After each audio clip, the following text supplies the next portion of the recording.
अस्सलाम वालेकुम। आज हम बात करेंगे नूर जहाँ के 25 एपिसोड के बारे में। तो वीडियो शुरू करने से पहले हमारे चैनल को सब्सक्राइब कर लीजिए अगर अभी तक आपने नहीं किया, ताकि हमारी हर न्यू वीडियो आप तक पहुँच सके।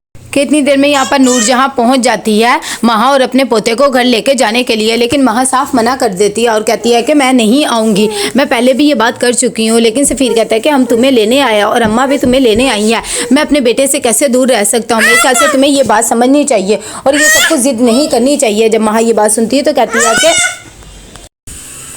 वो कहती है कि मैं पहले भी कह चुकी हूँ और अब भी कह रही हूँ, लेकिन उसे बहुत ज़्यादा समझाती है नूरजहाँ और कहती है कि देखो ऐसे तुम अकेले कैसे पालोगी, और वैसे भी उसका बाप जिंदा है, ऐसे अच्छा नहीं लगता। तुम जो भी कहोगी हम सारी शर्तें तुम्हारी मान लेंगे। कि इतनी देर में वहाँ भी फैसला करती है कि मेरे ख्याल से अब उसे वहाँ पर चले जाना चाहिए और वो सफ़ीर के साथ आ जाती है उसके घर। जब सुंबल ये सब चीज़ें देखती है तो बहुत ज़्यादा टूट जाती है और रोने लग जाती है।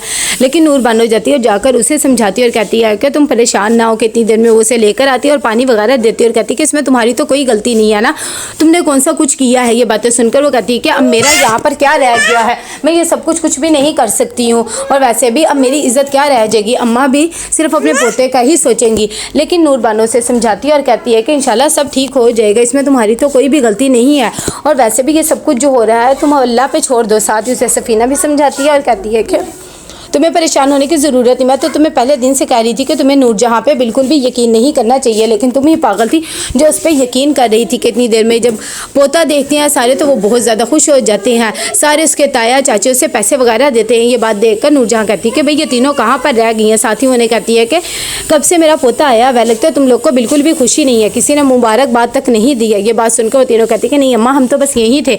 साथ ही इस मुबारकबाद भी नूर बानो देती है। सफ़ीना बेचारी खामोश रहती है, लेकिन ये सारी चीज़ें देखकर महा बहुत ज़्यादा डिस्टर्ब होने लग जाती है और कहती है कि मुझे आराम करना है और साथ ही अपने बेटे को भी लेकर चली जाती है।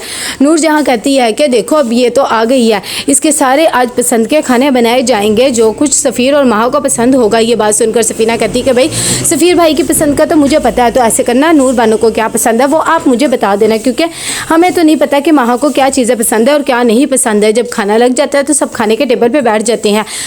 नूर जहाँ बहुत ज़्यादा खुश होती है, कहती है कि ये महा आज सारा कुछ तुम्हारी वजह से हुआ। और साथ ही कहती है कि अगर तुम्हें किसी भी चीज़ की ज़रूरत हो या कोई भी काम हो तो सुंबल को कह देना, मेरे भी सारे काम सुंबल ही करती है, तुम्हारे भी कर दिया करेगी। ये बात जब सुंबल सुनती है तो बेचारी खामोश सी हो जाती है, क्योंकि अब उसके पास कोई भी चारा नहीं रहता, उसकी इस घर में अब इज्जत भी नहीं है। खैर वो खामोश हो जाती है। ये बात सुनकर नूर बानो को बिल्कुल भी अच्छा नहीं लगता।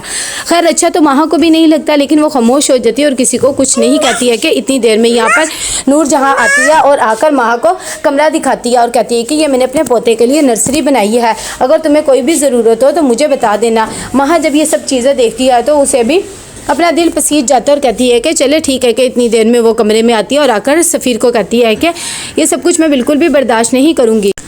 सफ़ीर कहता है कि भाई तुम्हें उसे टेंशन लेने की ज़रूरत नहीं है और मैं मजाक कर रहा हूँ, कोई दिल पे ना लेना। जो मैंने तुम्हें कहा था कि उसे भी कमरे में ही अपने साथ ही बुला लो। कि इतनी देर में यहाँ पर सफ़ीना बहुत ज़्यादा गुस्से में होती है। वो हुनैद को कहती है कि सब कुछ क्या हो रहा है, ये नर्सरी तो हमारे बच्चे को मिलनी थी ना, लेकिन अम्मा ने उसको दे दिया, ये इंसाफ तो नहीं है ना। हुनैद जब ये बात सुनता है तो कहता है कि अच्छा ठीक है, जब हमारा बच्चा भी इस दुनिया में आएगा तो मैं देख लूँगा कि उसके लिए अब क्या करना है, लेकिन अब ये बात तुम दिल पर ना लो। कितनी देर में यहाँ पर महा आती है और आकर कहती है कि मैं अपनी कुछ शर्तें मनवाना चाहती हूँ, मैं जॉब नहीं छोड़ूंगी। और साथ ही कहती है कि मैं नहीं चाहती कि सुंबल इस घर में अब रहे और मैं घर का भी कोई काम वगैरह नहीं करूँगी। जब ये बात सफ़ीर सुनता है तो वो कहता है कि अच्छा ठीक है, ये शर्तें तो तुम्हें पहले अम्मा के साथ ही कह देनी चाहिए थी, अब जो तुम मुझे कह रही हो। लेकिन खैर कोई बात नहीं, मैं अम्मा से बात कर लूँगा, तुम बिल्कुल भी परेशान ना हो, जैसा तुम चाहती हो वैसे ही हो जाएगा। कि इतनी देर में यहाँ पर नूर जहाँ भी सारों को समझा रही होती कि भाई मेरे पोते को कोई भी टेंशन नहीं होनी चाहिए, सारे काम वगैरह अब तुमने ही देखने हैं। सुंबल को भी अपने पोते के सारे काम सौंप देती है। सुंबल ना चाहते हुए भी उन्हें ना नहीं कर सकती और कहती है कि अच्छा ठीक है मैं कर लूँगी। यहाँ पर सफ़ीना बेचारी बहुत ज़्यादा परेशान होती है और बर्तन धो रही थी क्योंकि उसकी हालत ठीक नहीं होती है। कि इतनी देर में नूर बानो आती है और आकर कहती है कि आप हुनैद भाई से बात करें, आप इस कंडीशन में भी काम करिए, वो आपके लिए कोई मेड ही रखवा के दे दें, मुझे तो ये सब कुछ चीज़ें समझ नहीं आती। सफ़ीना कहती है कि तुम्हें मेरी टेंशन लेने की ज़रूरत नहीं, मैं तो चलो कुछ ना कुछ कर लूँगी, मुझे तो सुंबल के लिए बहुत ज़्यादा दुख हो रहा है, तुम अगर कर सकती तो उसके लिए कुछ कर लो। यहाँ पर महा कपड़े धोने जाने लगती है बच्चे के, लेकिन सफ़ीना की बात सुनकर सुबह आ जाती है और कहती है कि आप ये काम मुझे दे दे, अम्मा ने देख लिया तो बहुत परेशानी हो जाएगी।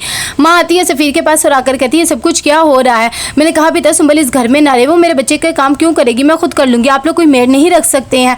सफ़ीर कहता है कि इस घर में मेड नहीं रखी जाती और अम्बा नहीं कहा है उसे काम करने के लिए, तुम्हें परेशान होने की ज़रूरत नहीं है। लेकिन वो साफ मना कर देती तो कहता है कि अच्छा ठीक है मैं बात कर लूँगा। यहाँ पर नूर बानो आती है और आकर सफ़ीना से कहती है कि आपकी मुझे टेंशन हो रही है, प्लीज़ आप बहुत ज़्यादा अपना ख्याल रखा करें। सफ़ीना कहती है कि नहीं तुम्हें मेरी टेंशन लेने की ज़रूरत नहीं, मैं अपना ख्याल रख लूँगी, बस मुझे तो सिर्फ नूर सुंबल की ही टेंशन होती है। नूर बानो मैं क्या करूँ उसके लिए। यहाँ पर सफ़ीना जब साथ को सोने के लिए जाती है तो उसकी बहुत ज़्यादा टांगों में और कमरे में दर्द होने लग जाती है। हुनैद जब ऐसे देखता है तो वो भी परेशान हो जाता है और कहता है कि अगर तुम कहती हो तो हम फ़ौरन डॉक्टर के पास जाते हैं या तुम्हें कोई मैं पेन किलर वगैरह दे देता हूँ, आखिर तुम्हारी टांगों में इतनी दर्द क्यों हो रही है। सफ़ीना कहती है कि काम की वजह से इतनी ज़्यादा दर्द हो रही है, काफ़ी बर्तन वगैरह धोए थे, वो तो शुक्र है नूर बानो का कि उसने आकर मेरे काम में हाथ बटा दिया था। हुनैद नीचे जाता है और गर्म दूध लेकर आता है और कहता है कि ये दूध पी लो फिर तुम्हारी हालत थोड़ी सी ठीक हो जाएगी। सफ़ीना का बिल्कुल भी दिल नहीं कर रहा होता और कहती है कि मुझे बिल्कुल भी अच्छा नहीं लगता है और वैसे भी इस दूध से क्या हो सकता है, जो दर्द है वो दर्द ही रहनी है ना। सिर्फ हुनैद ये बात सुनते तो कहता है कि हाँ मैं तुम्हारे लिए कुछ कर तो नहीं सकता लेकिन तुम्हारे साथ जाग तो सकता हूँ ना तुम्हारी दर्द में, शायद इससे तुम्हारा दर्द भी थोड़ा कम हो जाए। तो कैसा लगा आपको एपिसोड, लाइक शेयर करके लाजिम चाहिएगा। अल्लाह हाफिज़।